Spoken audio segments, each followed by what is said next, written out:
Department of Justice and the FBI by two now former FBI agents who put a lie based on their filings to everything that Kash Patel has told the American people under oath in his hearings, including his confirmation hearing, about not weaponizing the FBI, not rooting out what Donald Trump considers to be political enemies of his, because they had the luck of being assigned to an investigation ultimately led by Special Counsel Jack Smith called Arctic Frost into the 2020 election and whether there was election interference. In particular, the two people that have just filed their suit, which we'll refer to as John Doe 1 and John Doe 2 to protect their privacy for obvious reasons, they worked on the investigation in a very limited way, one in an administrative capacity, one for a very short period of time. The only thing that appears to be the justification for them to have been fired and have their careers where they were lauded and received bonuses and compliments all along the way is that they happened to be assigned to this investigation against Donald Trump. The FBI procedures were not followed, and according to the complaint, their First and Fifth Amendment rights were violated, and they want their job back. Now, I'm done. Welcome to a special edition. Elizabeth Toulis, the law firm of Perry Law. Hi, Liz. Hi. And this full disclosure, so people don't scramble around and researching, I'm of counsel to the Perry Law Firm. I have no role in this case whatsoever.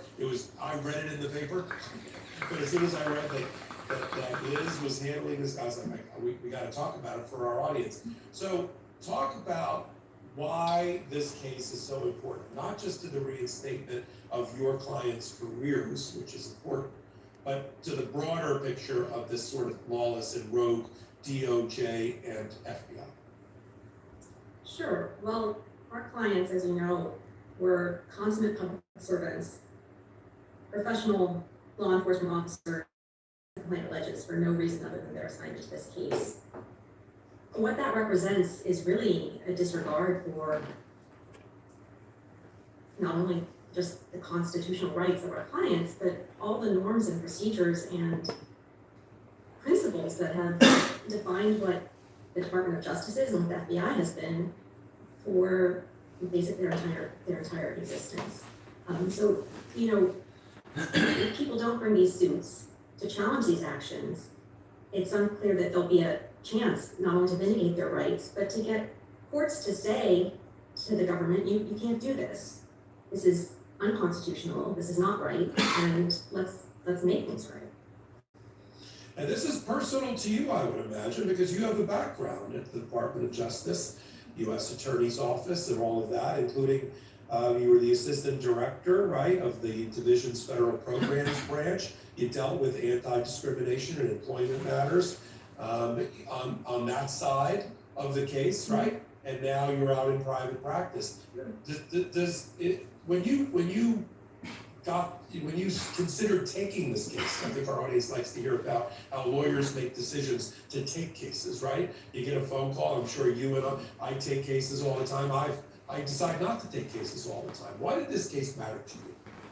Sure, so when I first started with DOJ as an AUSA in the Civil Division in the Southern District of New York, U.S. Attorney's Office, many, many years ago, we were told you do the right thing for the right reasons without fear or favor. And that was, how we went about our jobs. And to me, to see the principles that defined my work as a DOJ lawyer seeming to be disregarded and not honored in a way that really crucial what being the Department of Justice means was really, really difficult for me. And to have these clients come who really are the perfect example of what's gone wrong, I couldn't imagine a better way to get involved and try to make things right. Now, you see, there's many people who are being wronged by this DOJ and by the government right now, I think. But our clients really, they are amazing, amazing people. They, as I mentioned in the complaint, these were consummate professionals amazing FBI agents, and you want to make things right for them, obviously. And we also think that if we can prevail on this case, it's going to make things better for a lot of other people too. We're hoping that we can establish some precedents that will be good for all FBI agents and all public servants. Let me read from your complaint that you filed on their behalf, and then I want to talk about why they're John Doe 1 and John Doe 2, and why you thought that was important. This is from page 21 and 22 of your complaint, paragraphs 73, 74, and 75. I'll summarize it. In November 2024, Donald Trump was elected president, and he announced that he would nominate Patel to be the director of the FBI. Of course, he went through a Senate confirmation hearing and filled out a Senate questionnaire. Patel's statements, both at his January confirmation hearing and in his written Senate questionnaire, were provided under oath and under the penalty of perjury. He wrote 7 times in his Senate questionnaire that if What's he were up, Hannah? I'm confirmed as doing good. FBI How are you? director, no one will be I'm not terminated sure what you're for watching. case Can you tell me what assignments, you're and that watching? employees should Oh, not yeah, be it's terminated for case assignments. He wrote, well, this is Meidas Touch, but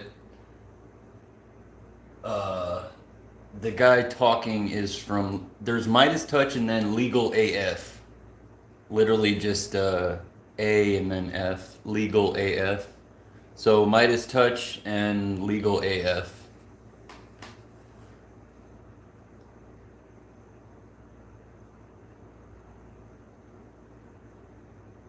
No, you're all good. 15 separate times that personnel decisions should be based on performance and the appearance of Sorry the in law. advance And if for, you were to coughing confirm so much. Every FBI employee I'm getting better will be held mics, to the here absolute soon. same standard. At Patel's hearing, Senator Richard Blumenthal asked Patel to commit that he will not tolerate the firing of the FBI agents who worked with the special counsel's office, and Patel responded that every FBI employee will be held to the absolute same standard and no one will be terminated for case assignments. Did he tell the truth?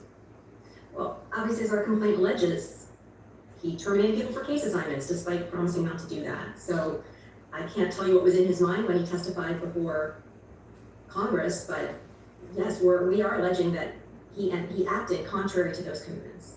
I think there's a reason you mentioned the oath under penalty of perjury. We'll leave that for another day. I'm certainly Thanks, I not appreciate it, analysis. Shauna. I'll say it out loud. I think he did not tell the truth. I think No, this is legal or Meidas Touch. Recently, I like to This know what guy's idea about this starting Patel, Legal that Kash AF. Patel lied under oath. Right Now, there, you moved for anonymity Meidas. and to anonymize your clients in this case. Other FBI agents have filed under their own name, and you I also guess had he a called very the news, interesting, factual recitation. This is in your what complaint about Senator most of Brodsky. America doesn't He see. released the Arctic Frost files, including somewhere buried in there the names of one or both of your clients. Why is it so important to you and to your clients ultimately to have their identity? And or I like So showing and or talking not what people only don't talk did, about. The FBI and DOJ provide unredacted records of Arctic Frost to Congress, and Congress then, Senator Grassley's committee released those records. We got the war, yes, but a lot of things like this slip through the cracks and people don't see. By elected officials, including senators and Kash Patel and President Trump. And They're wronging these that FBI Congress agents with our had tax some dollars. very vicious social media So I guess threats they're trying to, against Arctic Frost they're suing agents. them. Some of them were counted in the motion Which to is file to good. proceed for clients to proceed under pseudonyms. Really not just offensive, it's some actually quite violent threats. And, you know, these Judge, agents, a lot of judges they are being threatened. deserve their safety, and they also deserve to be able to go back to their jobs and perform their jobs in the manner that FBI agents do, which is keeping a low profile and not being subject to this. In fact, in your complaint, and we'll play it for our audience just to get a little taste of it. Well, thank you for the likes. I really appreciate it. I really do. That Pam Bondi, the Attorney General, made to Sean Hannity in March of 2025 about getting rid of the 11:53. team and It's trying to almost 9 o'clock here. root out all of the partisan FBI agents and the like. In fact, we're going to play it. I do got to go to bed early Once though. the FBI was the world's premier law enforcement agency, and that was weaponized and politicized. I believe the same with our intel community. How do we restore these institutions to their former greatness? Well, first and foremost, Fox we got News rid had of to the pay Jackson almost team. $800 million for Those airing people are Trump's gone. election We're lies. still trying to find out. There are a lot of people in the FBI and also in the Department of Justice who despise Donald Trump, despise us, don't want to be there. We will find them because you No, you have won't. to believe in transparency. You have to believe in honesty. You have to do the right thing. And right now, we're going to root them out. The we will Dow is find them, over and 50,000. they will no longer be employed. But again, we're starting at every level of the Justice Department, Sean, and getting rid of the We're worst killing of the people worst. with But there tax are a lot dollars, more but the people Dow is over that shouldn't be there, but 50,000. there are a lot of good people who are out there now risking their lives every day. She is making evil these beyond cases. evil. Okay, so with that, and just to give our audience a further taste, you got Chuck Grassley doing the president's bidding, who says out loud about people such as your client. and Thank he you for the cited like, I people really in appreciate it. Paragraph 79, that part that the agents that were first assigned to the investigation were a merry band of partisans, and that a partisan FBI agents and Department of Justice prosecutors led the charges as a tag team, causing political chaos to try to destroy President Trump. Are your clients a part of a merry band of partisans that volunteered to go work for Special Counsel Jack Smith to tear down Donald Trump? I miss Jack Smith. Absolutely not. Our clients are consummate FBI special agents that worked apolitically and professionally to investigate violations of the law. And they did so in an investigation that they were assigned to by their superiors. And again, they performed their jobs absolutely professionally, as we set forth in the complaint. There's, the rhetoric surrounding Arctic Frost is really unfortunate. It's not just our clients, but the entire Arctic Frost investigative team. The people who got chosen for an assignment like that, such a sensitive, important assignment, these were really the best of the FBI. These were people who were chosen because they were so professional and so responsible, including Sir. and it really seems to be turning everything upside down to be accusing them of somehow being, all these epithets that are being leveled at them. And they really are consummate professionals, apolitical in their work, and they did nothing wrong. Yeah, and then you lay out that there is a procedure within the FBI for misconduct, for reprimands, for discipline, for even termination.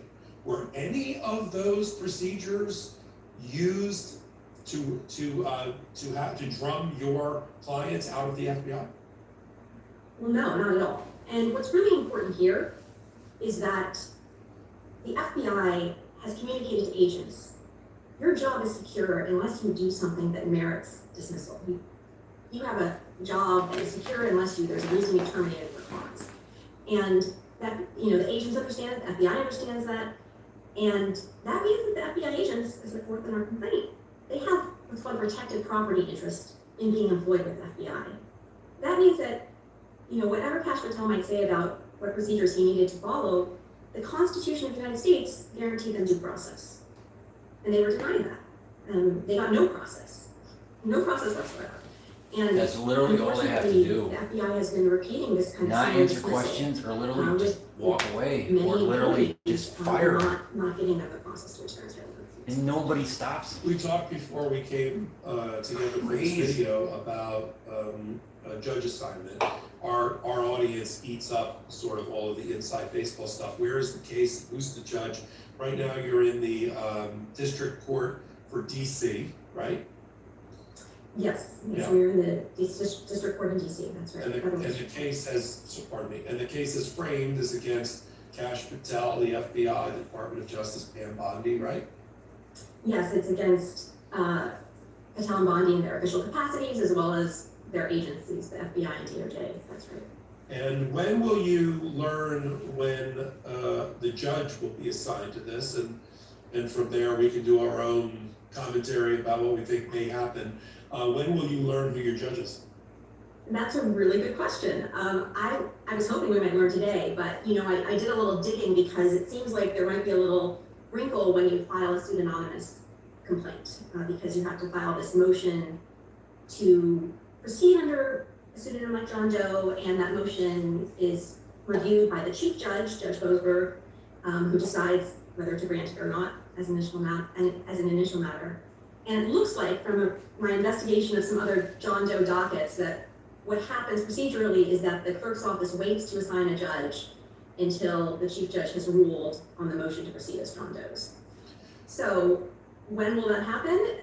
It seems like it could happen at any moment, or it could happen in a week, or maybe more. It's unfortunately, I wish I knew.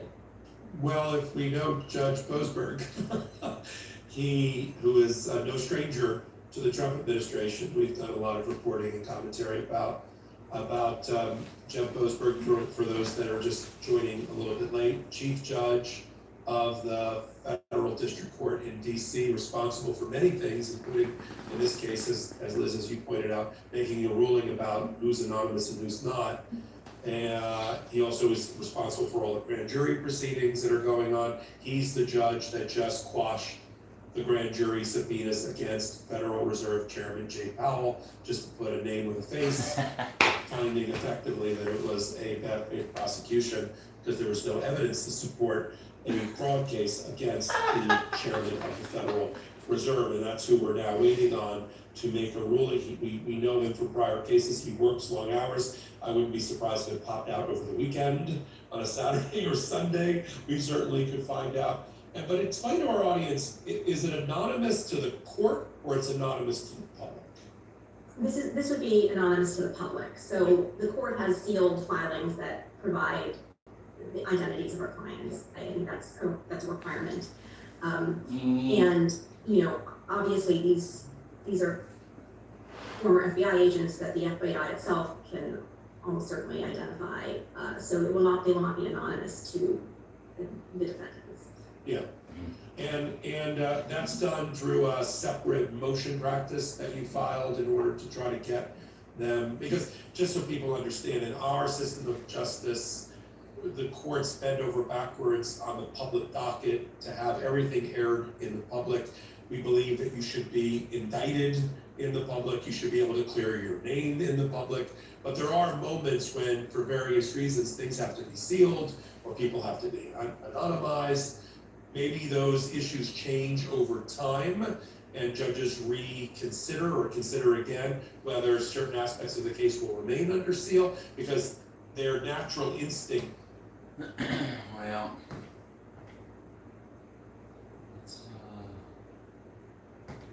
This is not hyperbole. Every major voting demographic, led by the Hispanic Catholic vote, has turned against Donald Trump. It's the same coalition that he built to ride into office, return to office against Kamala Harris. They are now, based on recent polling and durable polling, meaning month after month after month, are running screaming from Donald Trump. well, that's not exactly news. This is.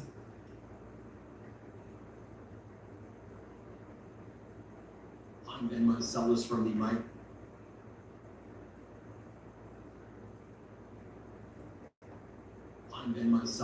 Meidas Touch Network, and this is a special edition of the Meidas Touch podcast. We're going to be bringing you the No Kings. You're still in here, that's what I was talking about, Meidas Touch. This guy's one of the founders. You all know No Kings 3, let's just call it No Kings, the biggest one yet, will be taking place on March 28th. It's going to be in more locations. It's going to be bigger. I believe this will be the biggest.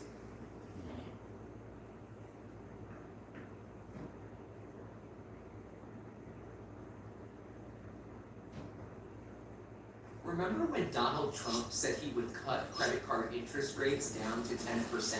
No, I'm not talking about what he said recently. I'm talking about what he said in September 2024 during his presidential campaign. We're going to put a temporary cap on credit card interest interest rates at 10%. We will have a temporary 10% cap on credit card interest rates. A temporary cap is great. So we're gonna cap it for a period of time at 10%. But after he was elected, we didn't hear a peep about it. Nope. Instead, He this went undone administration like fucking has Joe been did. showering politically connected companies like the credit card giants with all sorts of favors, tax breaks, and industry deregulation. So what's happened since? Credit card company stocks and their CEO pay packages have surged. And as the cost of nearly everything goes up, credit card companies are sitting pretty. That's because credit card companies take a cut of every purchase we make.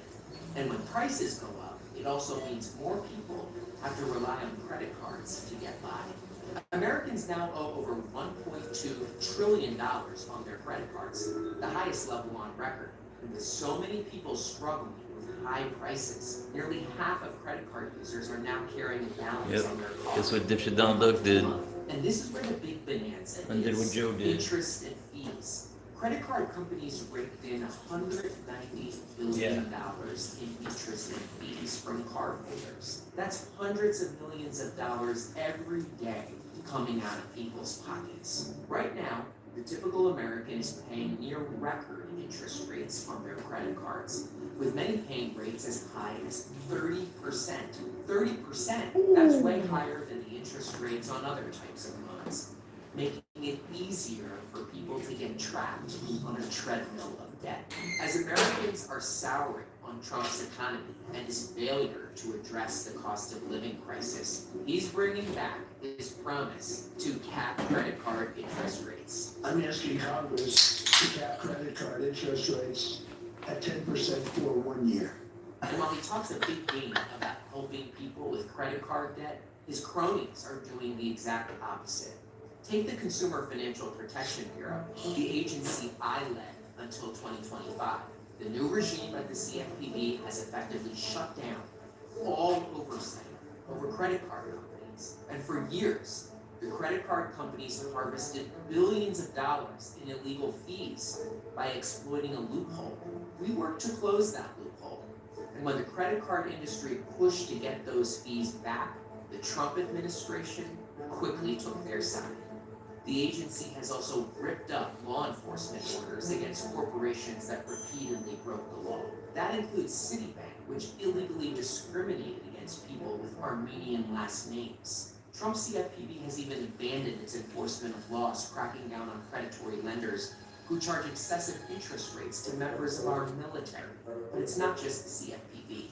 Trump's financial regulators rubber-stamped a credit card mega-merger between Capital One and Discover that's expected to push up rates and fees even more.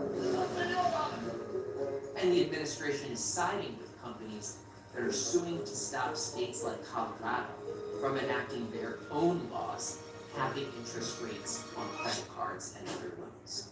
So when you hear Trump claim he wants to help people with their credit card debt, don't just listen to his words, look at his actions, because what you'll find is the opposite. He's making a small clique of huge financial companies even more powerful, while leaving everyone else to pay the price. Yes, sir.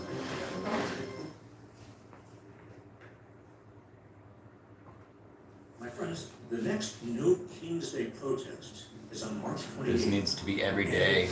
This needs to be every day. Some of you are probably thinking, another protest? Yes. This needs to be every day. 3.5%. A study of protest movements throughout history by Harvard professor Erica Chenoweth found that when 3.5% of the population actively participate in sustained peaceful protests, it can topple authoritarian regimes like the one currently occupying the Oval Office. The visibility of civil resistance actions allows them to attract participation from ambivalent people. I've never protested before in my entire life, and I decided that to come over here and stay with you guys. No King's Day rallies in 2025 were some of the biggest protests in our history. But we must keep building solidarity if we want real change. To hit 3.5%, we need 12 million people to show up on March 28th. Now, I know it sounds like a lot, but 7 million attended the last No King's Day protest. October. Folks, the momentum is on our side. And Trump is only getting Need to make it every day. by the day. Make it every day. Whether it's his reckless tariffs, his deadly deportation agenda, his corrupt business deals, or launching us into another war in the Middle East. The American people are fed up. They're tired of their problems being ignored. Shame on this American government that is able to find money for war, but has nothing to say to the problems of the people right here. King Trump is backed into a corner, and the midterms are coming up fast. This is Yeah, why we baby. must stay engaged and keep up the pressure. Come be one of the 12 million people who peacefully take to the streets on March 28th. Bring your family, bring your friend. Let's continue to build solidarity with each other and keep up the pressure on wannabe King Trump. Visit nokings.org to find a protest where you live.